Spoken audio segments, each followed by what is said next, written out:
Putting my yes on the table was a big process, and it actually started with saying a lot of no's at first. To put your yes on the table and say yes to Jesus means being willing to do the things that he's asking you to do.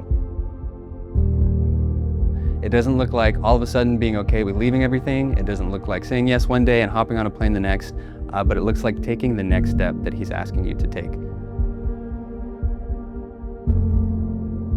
And ultimately, through all these no's, it led me to say one big yes, and that is a yes to affirming that Jesus is Lord of my life. It's something I had said a lot, but I had to learn how to put it into practice in a new way. If he really is Lord of my life, that means that I have to do what he says.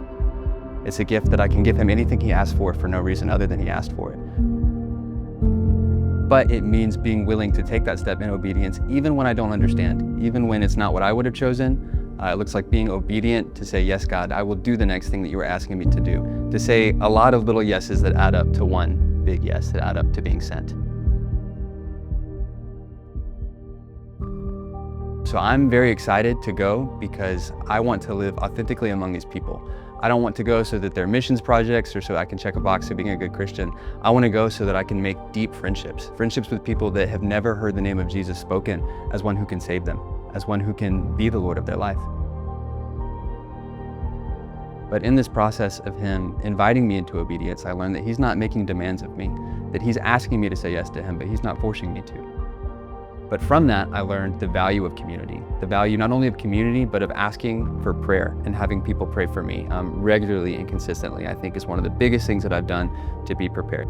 There were a lot of things that I knew in my head, but I wanted to learn how to practically apply. And one of the biggest things I did was dive deeply into my church, into the local community of believers, and to be vulnerable in ways that I wasn't comfortable with being otherwise. I had to be honest about sin in my life and to ask for mentorship, to ask for accountability, to ask for people to come alongside me and invite them into things that were hard and difficult and that I maybe wouldn't have been willing to invite them into otherwise. And I think that was very, very valuable, very clarifying to spend over a month in a foreign country, in a foreign context, to get insight into what it looked like to go overseas. And through all this, he provided the steps, each step along the way.